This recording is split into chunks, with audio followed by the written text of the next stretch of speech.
করেন এবং এই আপিলের পূর্ণাঙ্গ শুনানি এখন অনুষ্ঠিত হয়নি। আপিলের সঙ্গে তারা একটি স্থগিত আদেশ চেয়ে একটি দরখাস্ত দায়ের করেন। এই দরখাস্তটি তারা প্রথম অনারেবল জাজ ইন চেম্বারে নিয়ে যান। সেখানে অনারেবল জাজ ইন চেম্বার কোনো স্থগিতাদেশ দেন নাই। এই বিষয়টাকে ফুল কোর্টে রেফার করেন। আজকে এই স্থগিতাদেশের উপরে পূর্ণাঙ্গ বেঞ্চে শুনানি হয়েছে। পূর্ণাঙ্গ বেঞ্চে শুনানির পরে মাননীয় আপিল বিভাগ এই সচিবালয় প্রতিষ্ঠার যে ডাইরেকশন, এই ডাইরেকশনটাকে স্টে করেছেন আপিল মামলাটা নিষ্পত্তি হওয়ার আগ পর্যন্ত, এবং একইভাবে এই মামলাটিকে আগামী মঙ্গলবার অর্থাৎ জুন মাসের 16 তারিখ 1 নম্বর আইটেম হিসেবে আপিল বিভাগের পূর্ণাঙ্গ বেঞ্চে শুনানির জন্য দিন নির্ধারণ করেছে। আমরা মনে করি আপিল বিভাগে এই মামলাটি দ্রুততার ভিত্তিতে শুনানি করতে পারলে মূলত মূল সমস্যার সমাধান করতে পারে। এই জন্য পূর্ণাঙ্গভাবে মামলাটি শুনানি হোক, এটা আমরাও সাবমিশন রেখেছি। কিন্তু একটি কথা এখানে বলা উল্লেখযোগ্য, সরকারের যে approach, that approach was not good approach. High court বিভাগের এরকম ডাইরেকশন থাকা সত্ত্বেও তারা সুপ্রিম কোর্ট সচিবালয়কে বিলুপ্ত করে দিয়েছে। এই বিলুপ্ত করার যে অ্যাপ্রোচটা তারা গ্রহণ করেছেন, this is tantamount to contempt of court। এই ধরনের কাজ সরকারের পক্ষ থেকে করা উচিত নয়, because that will create a negative example, যে আদালতের রায় না মানলেও মনে হয় চলে। তারপরেও আমি বলছি, আজকে যেহেতু মাননীয় আপিল বিভাগ স্টে করেছেন, সুতরাং এই স্টে করার আগ পর্যন্ত তাদের ক্ষেত্রে সচিবালয় বিলুপ্তির কোনো উদ্যোগ নেওয়ার কাজটি তারা ঠিক করেন নাই। তাদের স্টে হওয়া পর্যন্ত অপেক্ষা করা দরকার ছিল। এই স্টে পিটিশনটা আপিল বিভাগে মঞ্জুর হবে কি হবে না, এতটুকু ধৈর্য সরকারের ধারণ করা দরকার ছিল। সরকারের এই অধৈর্য জাতির কাছে একটা নেগেটিভ মেসেজ দিয়েছে, যে তাহলে উচ্চ আদালত এবং বিচার বিভাগের প্রতি তারা এই ধরনের আচরণ কেন করছেন।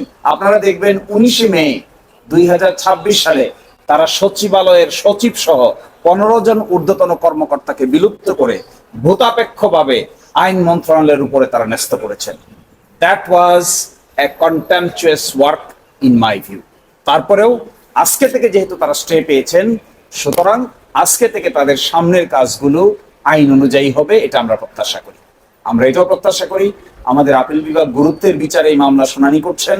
আগামী 16 জুন দ্রুততম সময়ের ভিতরে এই বিচার শেষ হোক, তারপরে ফাইনাল যে সিদ্ধান্ত হবে এটি সকলের উপরেই বাধ্যকর হবে বলে আমরা মনে করি। আমরা প্রথম কথা বলবো, এবং আজকে বলেছি আংশিক, সেটা হলো এই সচিবালয় স্থাপনের আদেশটি করা হয়েছিল পারস্পরিক ঐকমত্যের ভিত্তিতে, ইংরেজিতে বলে কনসেন্টিং ডিক্রি। এই কনসেন্টিং ডিক্রি বাংলাদেশের সিভিল দেওয়ানি কার্যবিধি আইনের 96 ধারা অনুযায়ী যদি কোনো কনসেন্টিং ডিক্রি হয়, অর্থাৎ ঐকমত্যের ভিত্তিতে যদি কোনো সিদ্ধান্ত হয়, তাহলে সেই সিদ্ধান্তের বিরুদ্ধে আপিল দায়ের করা যায় না। তারপরেও সরকার পক্ষ আপিল দায়ের করেছেন এই প্রশ্নে, এটি আমরা উত্থাপন করব। সেকেন্ড, বিচার বিভাগ যদি স্বাধীন না হয়, তাহলে শুধুমাত্র সরকার কিংবা বিরোধী দলের ব্যাপার না, জনগণের রক্ষা কবচ বলতে শেষ পর্যন্ত কিছুই আর হাতে থাকে না। এবং নিম্ন আদালতের ট্রান্সফার এবং পদোন্নতি, তাদের শৃঙ্খলা এবং তাদের ছুটি মঞ্জুরি, এগুলো যদি সুপ্রিম কোর্টের উপর ন্যস্ত না রেখে প্রশাসনিক দায় দায়িত্ব কিংবা সরকারের উপর ন্যস্ত করা হয়, তখন বিচার বিভাগ, অধস্তন বিচার বিভাগ সঠিকভাবে স্বাধীনভাবে ফাংশন করতে পারে না। বিগত বছরগুলো আমাদেরকে আঙ্গুল দিয়ে দেখিয়ে দিয়েছে। সুতরাং আমরা চাই বিচার বিভাগ আইন মেনে চলবে, মনস্টার হবে না। সরকার সবসময় আর্গুমেন্ট করে যে এটা যদি করা হয় তাহলে বিচার বিভাগ মনস্টার হয়ে যাবে। নো, আমরা কখনোই মনস্টারের পক্ষে নই।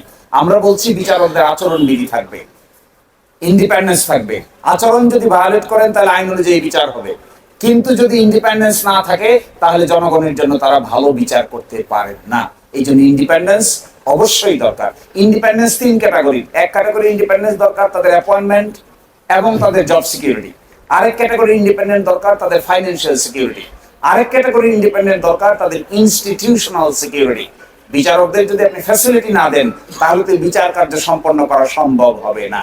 কোন একটা দুইটা মামলাকে আপনি ফাস্ট ট্র্যাক করতে পারেন, কিন্তু বিচার ব্যবস্থার উন্নতি না করলে জাতি হিসেবে সামনের দিকে অগ্রসর হওয়া will be very difficult in our view.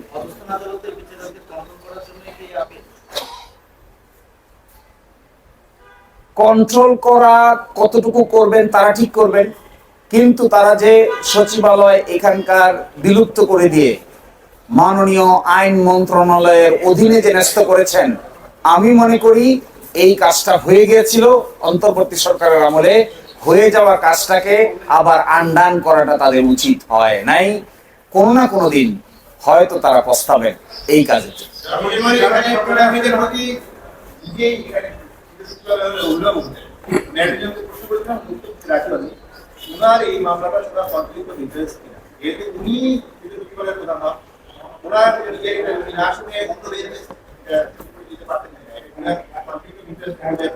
এখানে কনফ্লিক্ট অফ ইন্টারেস্ট এই জন্য নাই, কারণ এটা হলো একটা সিস্টেমের ব্যাপার, এটা কোনো ব্যক্তি বিশেষের ব্যাপার না।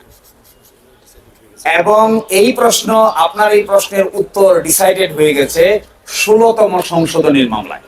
16তম সংশোধনীতে আপনার মনে আছে কিনা যে হাইকোর্ট সুপ্রিম কোর্টের বিচারকদের অপসারণের জন্য ক্ষমতা নিয়ে যাওয়া হয়েছিল সংবিধান অনুযায়ী সংসদের উপরে। সেই মামলা হাইকোর্টে চ্যালেঞ্জ হয়ে অসাংবিধানিক ঘোষণা হয়েছে এবং সেইটাও তৎকালীন আপিল বিভাগ নিষ্পত্তি করে আপিলকে মঞ্জুর করে আপিল ডিসমিস করেছেন। তার মানে কি, হাইকোর্ট সুপ্রিম কোর্টের বিচারকদের অপসারণের জন্যই তো সেই আইন ছিল। তারপরেও তো হাইকোর্টে বিচার হয়েছে, তারপরেও তো সুপ্রিম কোর্টে বিচার হয়েছে। কারণ কি, এগুলো একটা সিস্টেমের ব্যাপার, এগুলো কোনো ব্যক্তি বিশেষের একক কোনো স্বার্থ সংশ্লিষ্ট ব্যাপার নয়। এই জন্য এটা এখানে কনফ্লিক্ট অফ ইন্টারেস্ট হওয়ার কোনো কারণ নাই।